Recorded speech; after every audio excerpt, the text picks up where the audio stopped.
সহস্রাব্দ উন্নয়ন লক্ষ্যমাত্রার মতো টেকসই উন্নয়ন লক্ষ্যমাত্রা অর্জন সম্ভব হবে বলে মন্তব্য করেছেন পরিকল্পনা মন্ত্রী আহম মুস্তফা কামাল।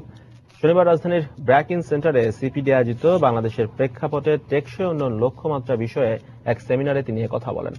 তবে জাতিসংঘের দেয়া লক্ষ্যমাত্রায় পৌঁছতে সঠিক উন্নয়ন ও পরিকল্পনা ও সার্বক্ষণিক নজরদারির পরামর্শ দেন আলোচকরা। আমাদের নয়, আমাদের বাইরে, সেগুলো বাদ দিয়ে আমরা বাকি এমডিজি গোলস গুলো আমরা অর্জন করতে পেরেছি।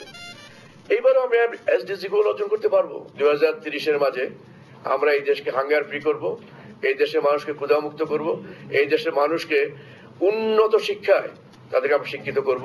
ইন দ্য কারিকুলাম অফ টেকসই উন্নয়ন লক্ষ্য অর্জনের জন্য কি প্রয়োজন, এটা শুধু সরকারের নয়, সব নাগরিকের জানা প্রয়োজন। মাধ্যমিক শিক্ষায় বিষয়টি অন্তর্ভুক্ত করা যেতে পারে। যখন সবাই বুঝবে আমাদের কি কি দরকার, তখন সবাইকে একসঙ্গে সম্পৃক্ত করা সম্ভব হবে।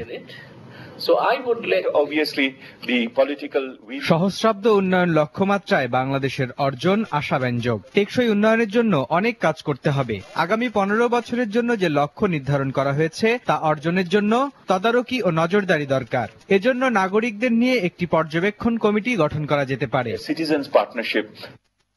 বিশ্বের সর্বাধুনিক ডিএইচআর প্রযুক্তিতে ভূমিকম্প সহনীয় স্টিল এবং 40 ও 60 বার তৈরি করছে দ্য রি রোলিং মিলস লিমিটেড RRM। শনিবার